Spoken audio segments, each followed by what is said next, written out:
Buenas noches con todos y con todas.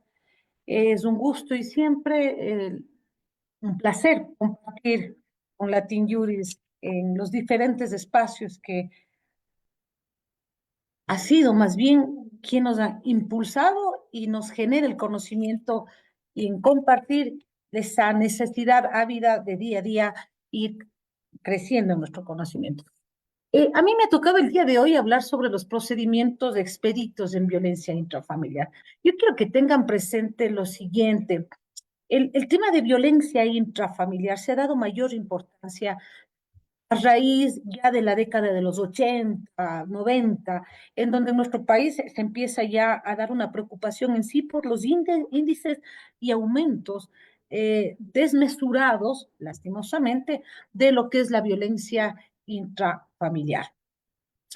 Es más, los cuerpos normativos a los que nosotros nos vamos a referir esta noche, básicamente los vamos a encontrar o me voy a referir a lo que establece el Código Orgánico Integral Penal en su artículo 159 y la Ley Orgánica de Prevención y Erradicación de la Violencia contra las Mujeres y al reglamento de aplicación a la ley antes mencionada.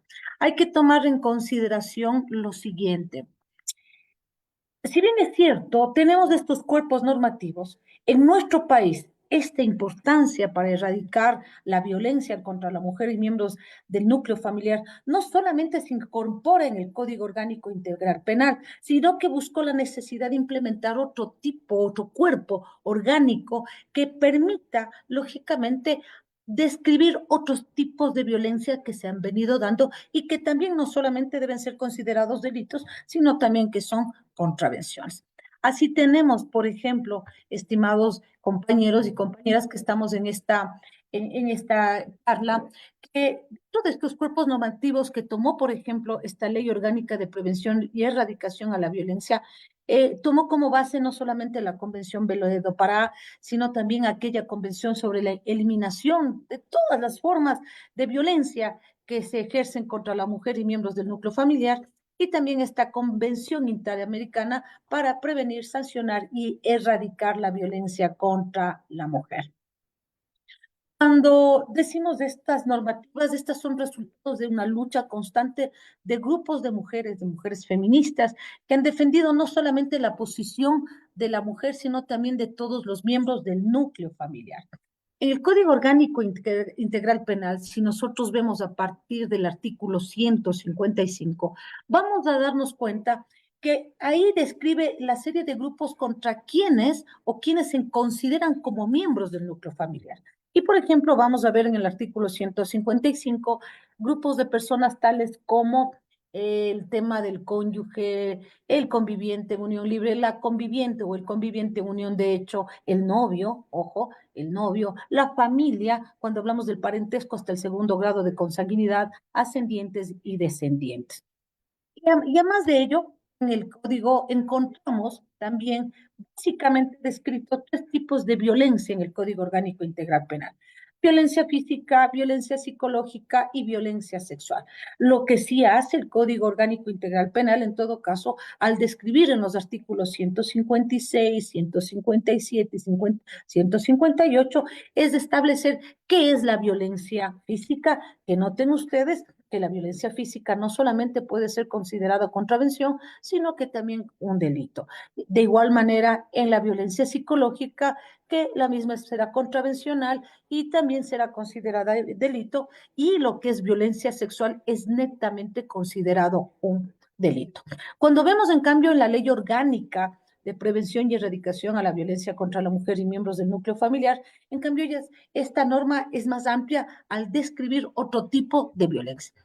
Hablamos de la violencia psicológica y entiendas esta como violencia psicológica como todos aquellos actos encaminados o que atentan a la salud mental, alteran la salud mental, perturban el bienestar de la mujer y miembros del núcleo familiar. ¿Cómo la puede hacer o cómo se la puede hacer?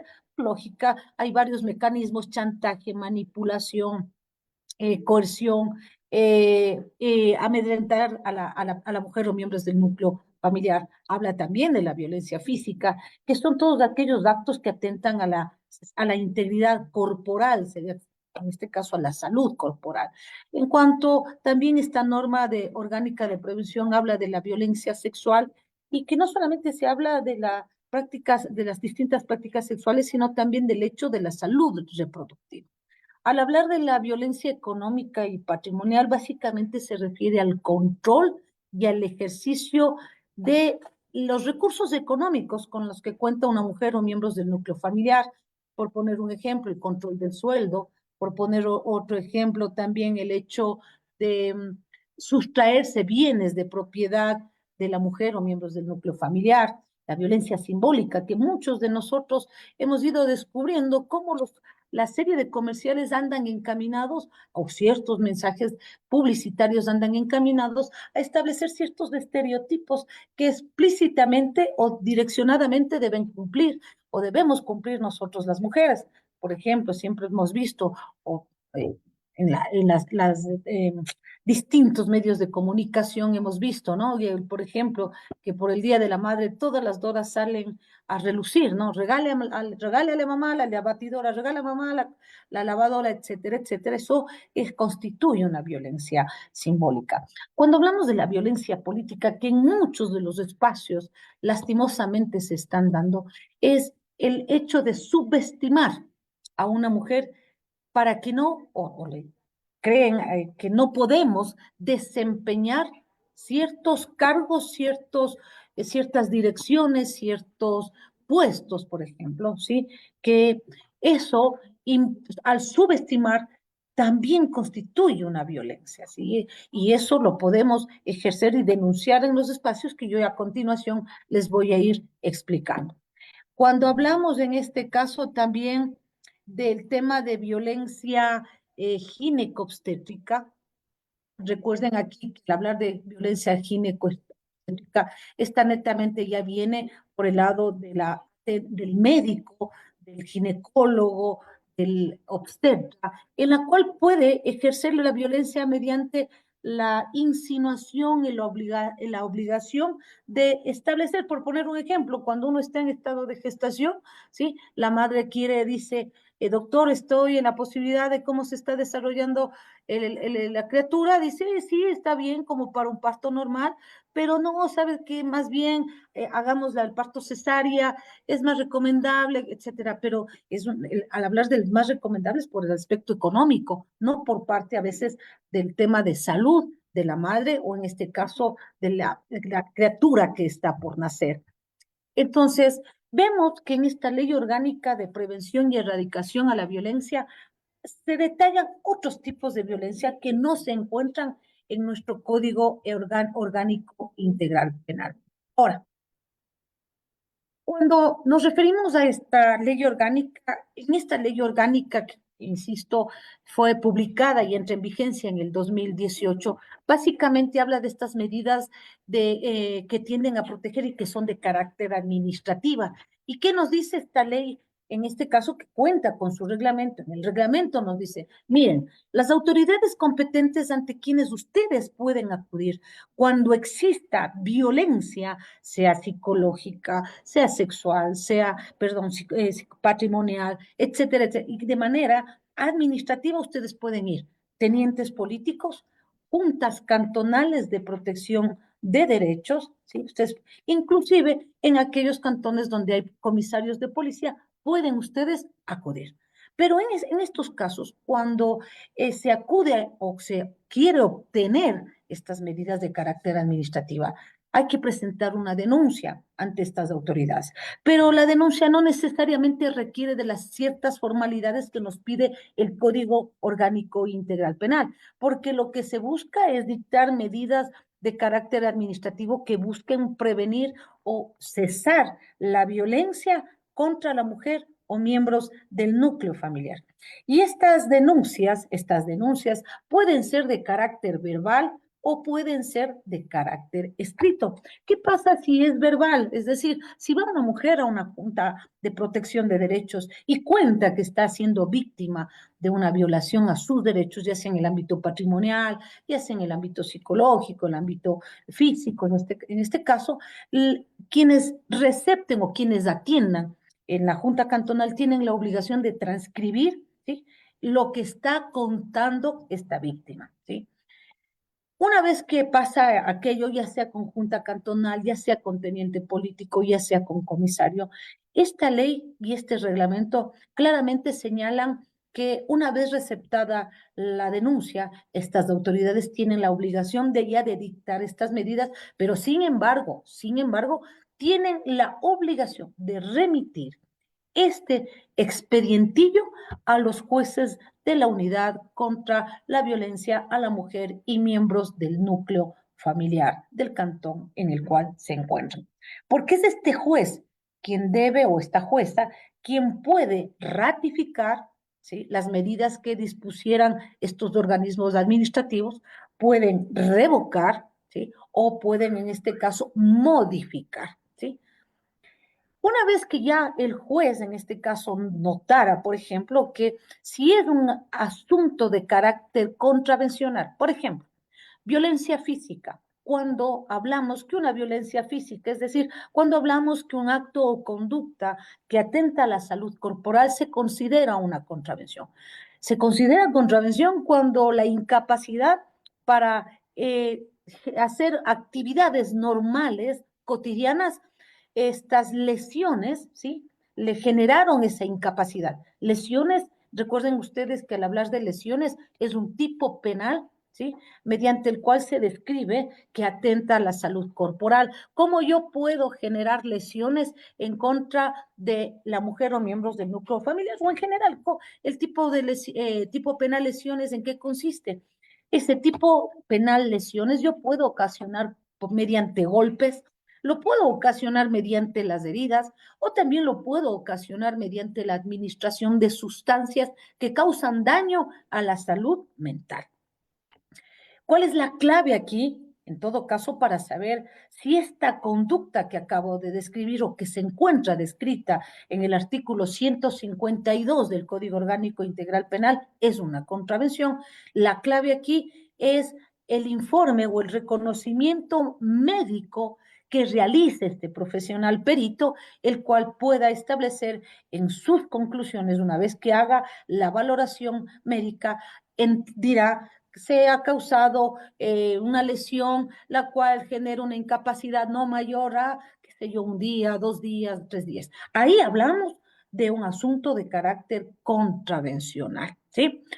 Esto con referencia a la violencia física contravencional, cuando una violencia psicológica se convierte en un asunto netamente contravencional. Ejemplo, resulta ser, en todo caso, que me voy a inventar, ¿sí? José tiene una relación sentimental con Rosita, conviven en esta relación, ¿sí? Estoy hablando de convivencia, y resulta ser que el día 28 de febrero del 2025, a eso de las 10 de la mañana, en circunstancias en que se encontraban en su domicilio, ubicado en la avenida 12 de Abril y Loja de esta ciudad de Cuenca, ¿sí? José, sin mediar motivo alguno, le empieza a decir a Rosita, suelo, en vez de hablar de malas palabras, siempre suelo decir linda, bonita y hermosa, que se entienda en todo caso que me refiero a malas palabras, y Rosita, al verse en este caso afectada por los insultos de José,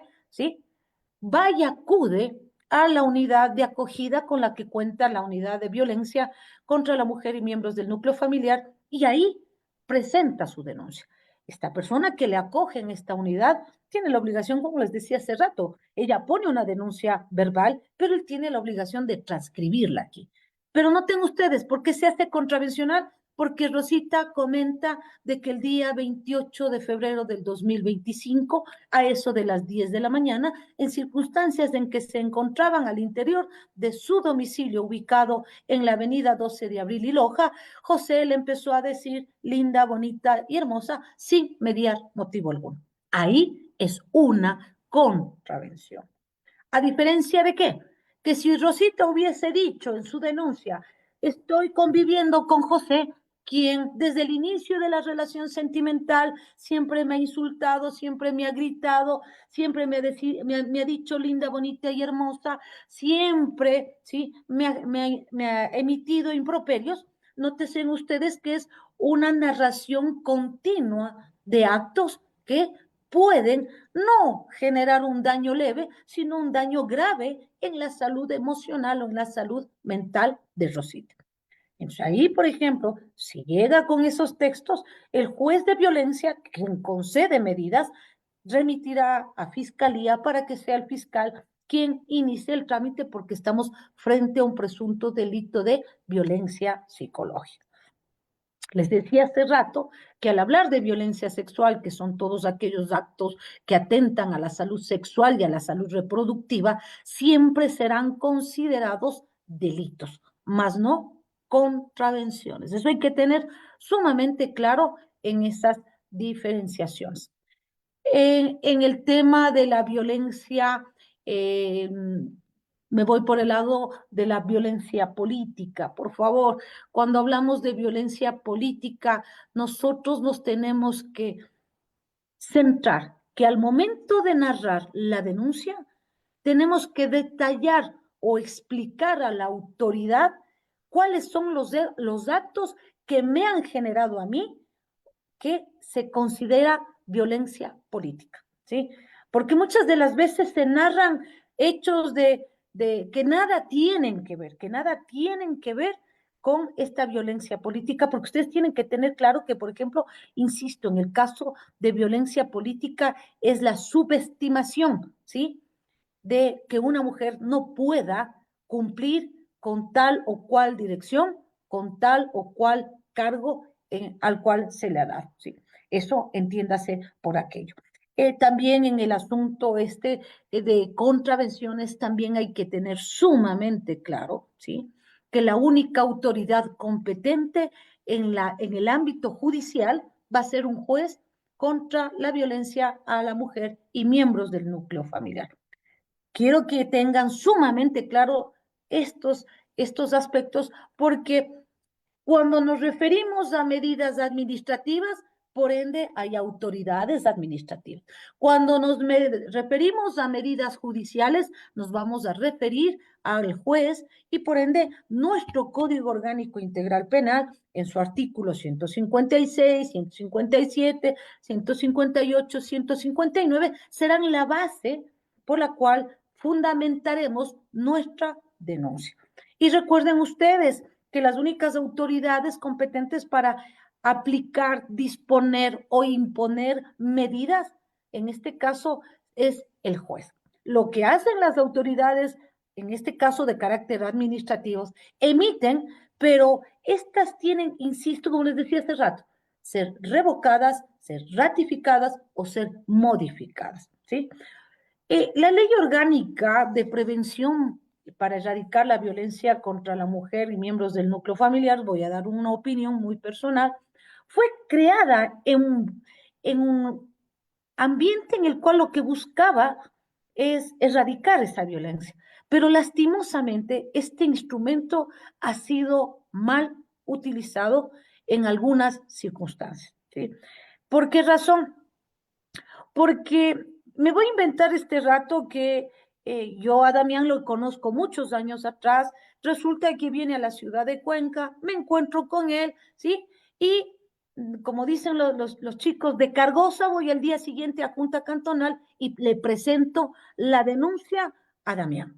Y le digo, oiga, señores miembros de la Junta Cantonal, les comento, yo conozco a Damián hace muchos años atrás, sin embargo, el día de hoy, 28 de febrero del 2025, a eso de las 18 horas, en circunstancias en las cuales me encontraba en la calle Luis Cordero y Bolívar, me miró en forma muy prepotente y además que me dijo linda, bonita y hermosa. ¿Qué va a pasar aquí, compañeros y compañeras, colegas abogados y abogadas? La Junta Cantonal como organismo administrativo va a creer en mi palabra y me va a conceder las medidas administrativas.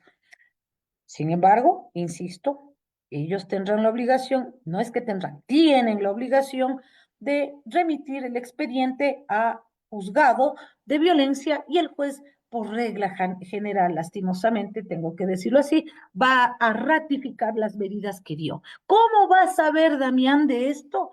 Por lógica, ustedes saben que las unidades de violencia contra la mujer y miembros del núcleo familiar cuentan con miembros de la policía del Departamento de Violencia Intrafamiliar, quienes son los encargados, en este caso, de notificar, es decir, de avisar. Entonces, ¿qué es lo que va a pasar en los casos de aquí? Les estoy hablando de la ciudad de Cuenca, por ejemplo, que estos miembros policiales lo que hacen es lo siguiente. Como yo en la denuncia consigno la dirección, pero sin embargo los miembros dicen, por el trabajo que existe, ¿usted tiene el número de celular de la persona? Claro. Yo les doy el número de celular de esta persona y los miembros de la DEVIP lo que hacen es llamar por teléfono, ¿sí? O enviarle un mensaje por WhatsApp y en la cual se dice que ya está notificado por este medio, ¿sí? Ahora, ¿qué pasa aquí? Me gusta hablar de este tema porque, como les digo, en el tema que les estoy narrando y que denuncio a Damián, Damián cuando ya está notificado dice, bueno, ¿y cómo así? Si yo no le hice nada a la doctora Cárdenas, ya tengo medidas administrativas y entre ellas está la boleta de auxilio, me han concedido la prohibición de que Damián se acerque a mí, me han concedido la medida de la prohibición de proferir amenazas, y lógicamente, abogados y abogadas nos encontramos con circunstancias que nos toca defender a Damián. ¿Cómo defender a Damián? Aquí la clave, estimados colegas, nunca se olviden que siempre va a ser el contar con un informe de trabajo social. El informe de trabajo social es determinante porque a través de aquel podemos establecer si existe un riesgo o no. En caso de no haber riesgo, lógicamente ustedes podrán solicitar la revisión de las medidas que se dictaran en Junta Cantonal, que fueran ratificadas por el juez, y ustedes, al solicitar esa audiencia de revisión, será el juez de violencia quien podrá modificar, revocar, ¿sí? Es decir, modificar, revocar o, lógicamente, al hablar, ratificar las medidas. Dependerá, esa es la clave en este tipo de procedimientos que nacen de la Ley Orgánica de Prevención y Erradicación a la Violencia contra las Mujeres. ¿Qué pasa, en cambio, con el ámbito de carácter penal?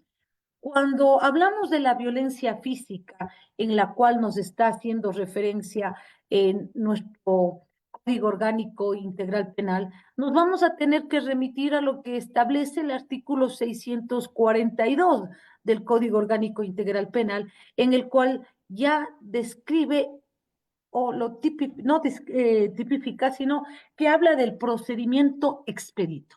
¿Qué significa esto? De que todos los trámites contravencionales tienen que ser resueltos de manera rápida. ¿Y cómo empezamos este tipo de trámites? En primera instancia, partimos con una denuncia, ¿sí?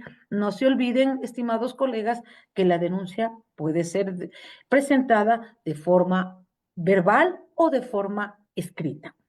Suelo recomendar a los chicos en clase que cuando se haga las denuncias, que se recomiende se lo haga de mejor, o sea, de manera escrita, porque nosotros los abogados tenemos, en este caso, el conocimiento de describir los hechos con lugar, día y hora y las circunstancias en las cuales se dieron los hechos, lo cual no sucede con los compañeros que trabajan en la función judicial y que están en estos departamentos, digamos así, de primera acogida, en este caso, ¿sí? Y una vez que se presenta la denuncia, vamos con un ejemplo de violencia física. Entonces llega la víctima moreteada a su ojo, indica que José le agredió el día de ayer en horas de la mañana, eso de las 9 de la mañana, y hoy día fue a poner la denuncia. Al momento de que presenta la denuncia, si lo hace en el departamento de primera acogida, enseguida este compañero tiene que coordinar que le hagan el reconocimiento médico legal. Y el técnico, porque recuerden ustedes que todas y cada una de las unidades de violencia contra la mujer y miembros del núcleo familiar cuentan con oficinas técnicas, es decir, estas oficinas que están compuestas por profesionales del área de la salud, trabajador social y psicólogo, van a ser estas personas, que son peritos debidamente acreditados en el Consejo de la Judicatura, quienes en su momento y a petición de cualquiera de las partes emitirán su informe. Pero como aquí Rosita se fue a presentar la denuncia, no contó con la asistencia de un abogado, sino que va directamente a la unidad de primera acogida, esta persona va a ser sometida a un examen médico. Una vez que lo hace el examen, la denuncia ingresa inmediatamente, se hace el reconocimiento y el juez por la misma dispone el reconocimiento médico. Por eso es que Rosita le someten a la valoración médica.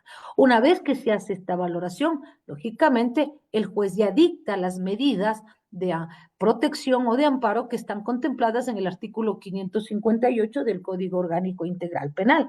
Y una vez que dictan que hay que tener en consideración que estas medidas son de carácter preventiva, porque lógicamente hay un principio constitucional que es el principio de presunción de inocencia que mantiene el agresor o agresora.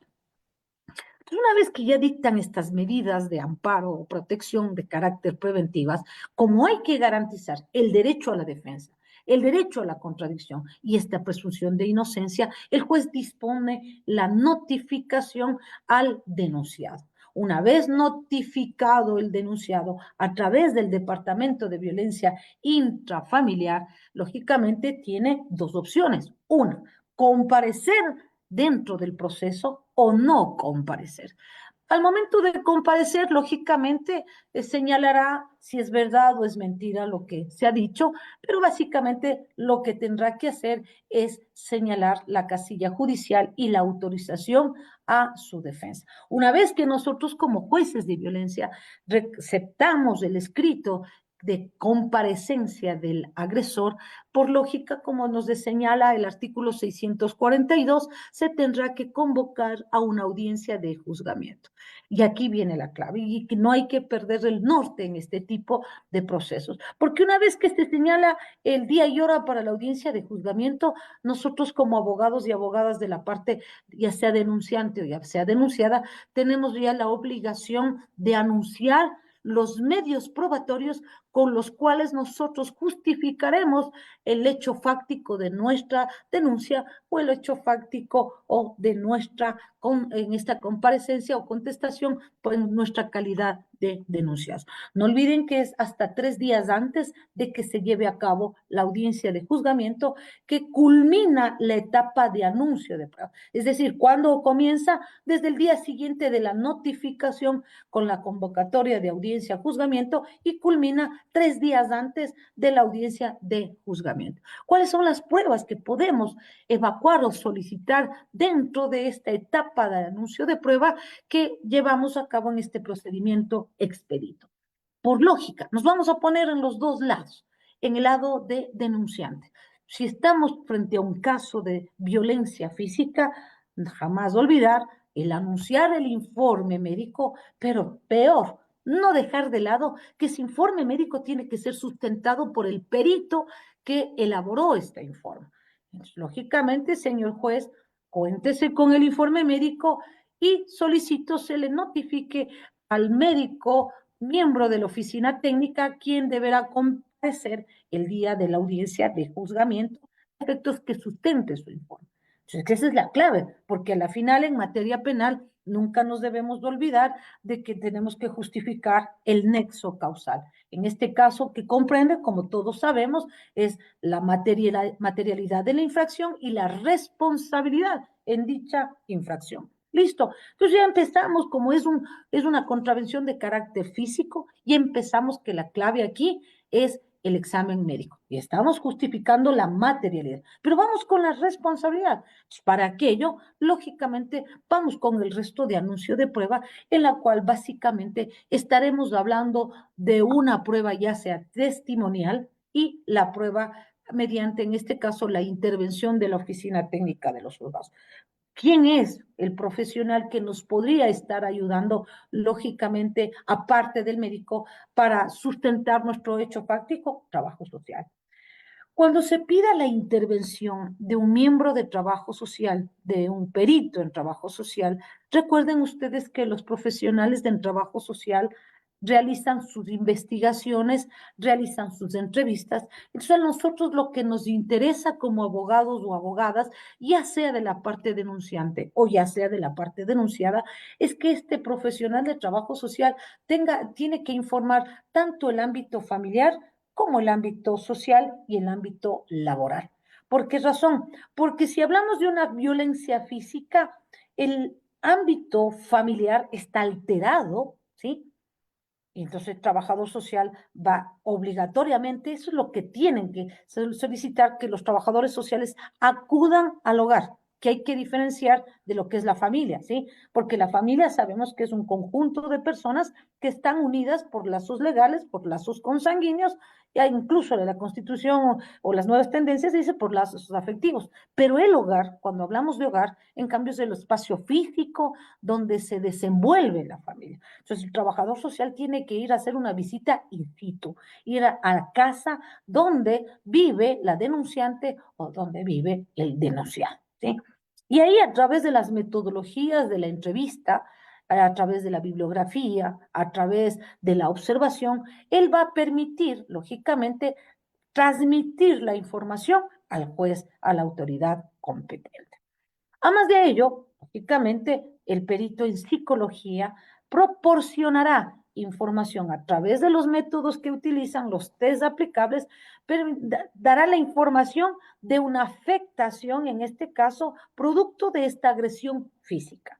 Y recuerden que la norma en el artículo 159 nos hace una diferenciación en el caso de agresión física, que él nos dice que aquella persona que a punto de golpe, qué sé yo, de heridas o demás, cause una incapacidad que no supere los 3 días, se impondrá una pena de 15 a 30 días, si no me falla la memoria, pero también nos dice, en aquellos casos de violencia física, esto es, que mediante puntapiés, bofetadas, jalones de cabello, etcétera, etcétera, no dejar en huellas, eso no quiere decir que no va a ser juzgado. Simple y llanamente la norma le dice, o nos dice en este caso, el agresor, el denunciado, será sancionado con trabajo comunitario, ¿sí? Entonces, para nosotros, lógicamente, continuar con esta teoría del caso y anuncio de prueba que estamos haciendo, hemos anunciado prueba médica, prueba de trabajo social y prueba psicológica. Está hasta ahora, estamos solventando la parte de la materialización de la infracción y estamos con una parte de la responsabilidad en este caso. ¿Cómo vamos a complementar la responsabilidad del denunciado en la infracción? Entonces vamos a ir, lógicamente, con la prueba testimonial. Por regla general, digámoslo así, todas aquellas agresiones dentro de violencia intrafamiliar se dan en 4 paredes. No es que haya, digamos, testigos, pero hay que tomar en consideración que el testimonio de la víctima tiene un gran peso. Entonces, de ese testimonio, por lógica, vamos a complementar con otro tipo de prueba de carácter testimonial. Puede ser que haya habido otra persona presente en los hechos, nominaremos a esta persona que declare dentro de este proceso.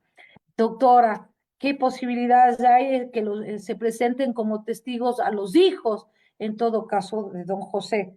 O sea, legalmente procede, moralmente es muy complicado porque el tema de familia, además de que está rota, dañada esta relación, no podemos seguir contribuyendo para que se siga rompiendo, porque los afectados son los hijos.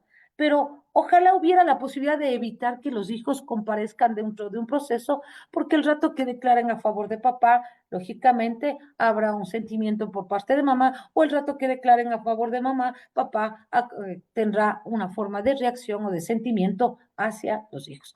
Pero sin embargo, lógica, como les digo, pueden presentarlos como testigos. No es aconsejable desde mi punto de vista, pero en todo caso la ley lo permite. ¿Qué pasa, doctora? ¿Puedo pedir que declare en este caso el agresor? Claro que se puede pedir. Sin embargo, hay que tener presente que como abogados, ahora nos vamos a poner como abogados del denunciado, simple y llanamente puede ser que yo por estrategia le diga a mi cliente, don José, acójase al derecho al silencio. Y ahí ustedes saben muy bien que todo el peso, la carga de la prueba recae en la denunciante, ¿sí?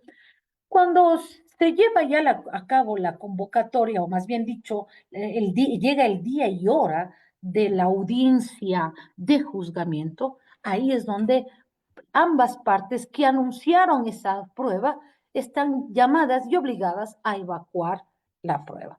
Recuerden que en estas audiencias de juzgamiento, además de que el juez o la jueza tiene la obligación de informar por derecho constitucional qué tipo de procedimiento se está iniciando, por qué se le está iniciando, es decir, tiene la obligación de indicar las garantías constitucionales al denunciado, ¿sí? Ahí las partes, en este caso abogados, ya sea de denunciante y denunciado, tendrán que iniciar su alegato de apertura, es decir, a contar cuál es el hecho fáctico que se va a justificar en esta audiencia. Una vez que empiece la narración en forma verbal de los hechos fácticos, a continuación, como tienen ustedes conocimiento, se continuará con la evacuación de la prueba. Una vez evacuada, recuerden ustedes que el juez tiene la obligación de emitir su sentencia en forma oral. El único recurso que se puede interponer en todos los procesos contravencionales que guardan relación a violencia intrafamiliar es el recurso, ya sea horizontal de aclaración o ampliación, y en el caso de recursos verticales, el recurso de apelación. Quienes son competentes, los jueces de la sala especializada de la materia, en este caso penal. Ahora, en el caso de violencia psicológica, recuerden que el artículo 157 del Código Orgánico Integral Penal, al igual que lo que tipifica el artículo 10 de la Ley Orgánica de Prevención y Erradicación a la Violencia contra la Mujer, ahí describe el tipo penal de violencia psicológica que les decía hace un momento, que se entenderá como que la violencia psicológica como todos aquellos actos que afectan la salud mental. En este caso, como hace rato yo narré un hecho en que el día 28 de febrero de 2025, en horas de la mañana, eso de las 10 de la mañana, José le dijo, linda, bonita y hermosa, a Rosita, estamos frente a una contravención y frente a aquello, la clave al momento de nuestro anuncio de prueba será el informe psicológico y el informe de trabajo social. ¿Sí? Son las dos pericias que constituyen base para, en el caso de abogados de las denunciantes o de los denunciantes, que nos servirán de, en un 100%, lo podría decir en un 60-70%, serán la clave para justificar nuestro hecho fáctico, que sumado por lógica al testimonio de la víctima, podremos sacar adelante la narración o el hecho fáctico del cual hemos acudido en denuncia. Entonces, noten ustedes, en violencia física, la clave es el informe médico, en violencia psicológica, la clave es el peritaje en trabajo social y el peritaje psicológico. Entonces me dirán, doctora, ¿y qué pasa? ¿No contamos con un informe médico? Es que ahí tendremos que sopesar, o sea, vamos, si tengo lesiones, ¿para qué voy a denunciar violencia psicológica si hay violencia física? ¿Sí? En todo caso, nos vamos por el tema de la violencia psicológica en este aspecto. Y ustedes saben que ya evacuada la prueba que estamos, en este caso, anunciando, que es referente a los peritajes, la prueba testimonial, el juez, insisto, emitirá la sentencia. Y recuerden ustedes que en materia penal y de manera especial también en violencia intrafamiliar, al momento de emitir una sentencia, el juez no solamente va a identificar si existe o no responsabilidad. Vamos, si existe responsabilidad, el juez dicta una sentencia e impondrá la pena que guarde relación por el tipo penal por el cual se ha denunciado. Y sumado a ello, también dentro de su sentencia, el juez tendrá que ratificar las medidas que en forma preventiva dio en la primera providencia abocatoria de la causa. Y otro de los aspectos fundamentales que los jueces darán en esta sentencia o que deberán hacer constar en esta sentencia será el hecho de la reparación integral. Porque puede ser que en esta agresión física, me invento yo, en esta agresión, le rompió los lentes, ¿sí? Es un daño el que se le hizo. Entonces el juez, lógicamente, si en el anuncio de prueba se anunció como prueba documental, que puede darse el caso, porque me estoy haciendo referencia a los lentes, presento la factura que me tocó comprar otros lentes, el juez en su sentencia, lógicamente, hará constar el tema de reparación integral. Doctora, en un proceso contravencional, el juez podrá disponer algún otro tipo de medida que contemple el Código Orgánico Integral Penal. Sí, hay que tener presente que en el 558 también hay medidas de carácter que no impositivo, sino preventivo, en las cuales el juez puede disponer el hecho del seguimiento de la oficina técnica del juzgado, es decir, a través de trabajo social, para que se verifique si está cumpliendo o no, por poner un ejemplo, que el juez haya dispuesto la terapia, por ejemplo, en masculinidades, que lo hacen aquí algunos de los jueces. Entonces, trabajo social es quien tendrá que verificar o informar al juez si se está cumpliendo o no, por ejemplo, con esta medida, ¿sí? Doctora, y una vez que, por ejemplo, en violencia física, la víctima, su abogado o defensa técnica solicitó la salida del agresor y por ende, al haberse dispuesto la salida del agresor, concomitantemente se le puso una pensión de subsistencia. Esa pensión de subsistencia tendrá que pagar hasta el día X, hasta cuando deje de vivir, etcétera.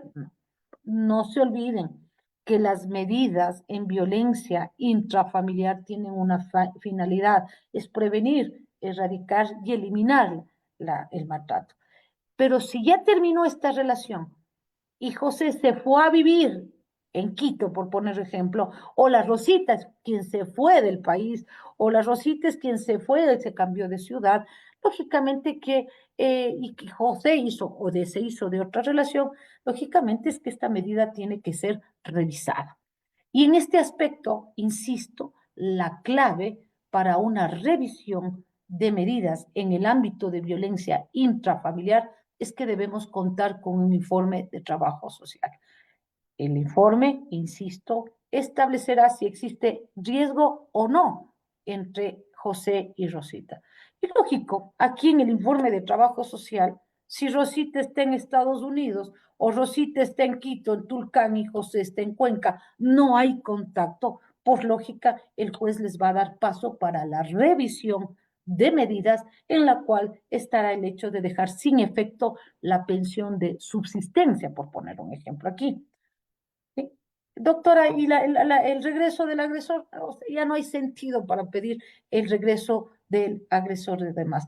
Hay muchos casos que en la práctica se da, por ejemplo, que cuando presentan denuncias en violencia intrafamiliar, le llaman, o sea, se pelearon y le llaman al cónyuge, al conviviente, al novio, etcétera, etcétera, y ellos van, ¿sí? Ellos van, tienen que tener presente que si ya dictaron una medida, boleta de auxilio, prohibición de acercarse, no pueden exponerse acercándose nuevamente, porque ya no estaríamos incurriendo al hecho de que ya se dictaron medidas, sino que estaría generándose otro tipo penal, que sería la desobediencia a una orden legítima que dio una autoridad.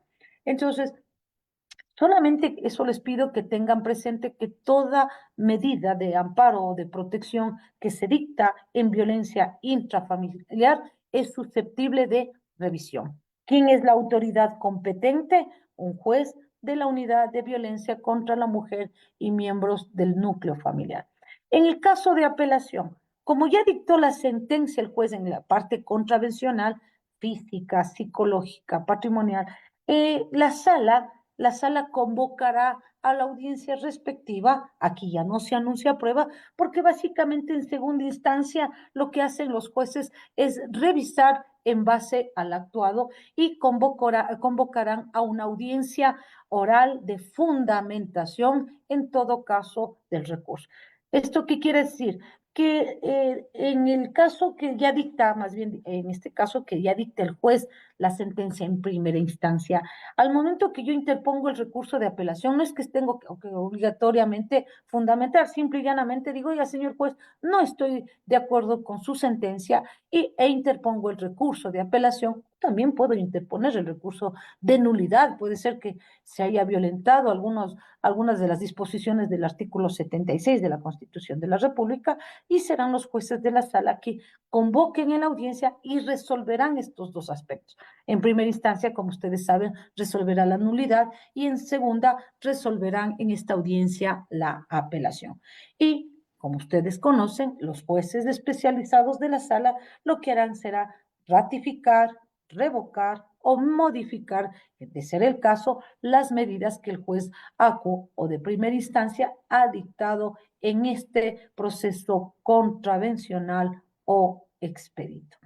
Esto es en sí los procesos contravencionales que se dan en materia de violencia intrafamiliar, concluyendo que los mismos pueden darse en el aspecto físico, psicológico, que se dan en estas circunstancias, dejando claro que no podemos hablar de procedimientos contravencionales en el ámbito sexual, porque esos son obligatoriamente de carácter o ser considerados como delitos. Esto es en sí, mis estimados compañeros abogados y abogadas, que sé que están cansados porque ha sido una jornada, lógicamente, que tenemos que ver el lado positivo, que estamos enriqueciendo nuestros conocimientos. Creo que ha sido he tratado de ser lo más concreta, entendiendo el tiempo en el que estamos. Muy bien, estimada doctora, muchísimas gracias por su conferencia, bastante completa. Desde luego, seguimos aprendiendo de usted, no nos cansamos de aprender, así que felicitaciones y también le traslado también los mensajes de felicitaciones que tenemos en redes sociales, así como de agradecimiento por parte de la comunidad que nos sigue. Siendo así, querida doctora, pues reitero también en nombre de Latin Juris y de Juristas de Ecuador nuestro sincero agradecimiento y le devuelvo la palabra para que pudiera despedirse de esta audiencia. Muchísimas gracias, Damián. Siempre es un honor trabajar contigo, colaborar contigo. Mis respetos y siempre admiración para ti. Un sincero agradecimiento a todos y todas quienes nos escuchan en todas y cada uno de los medios digitales en la cual se transmiten estas exposiciones. Muchísimas gracias por la invitación y esperemos vernos en otros momentos.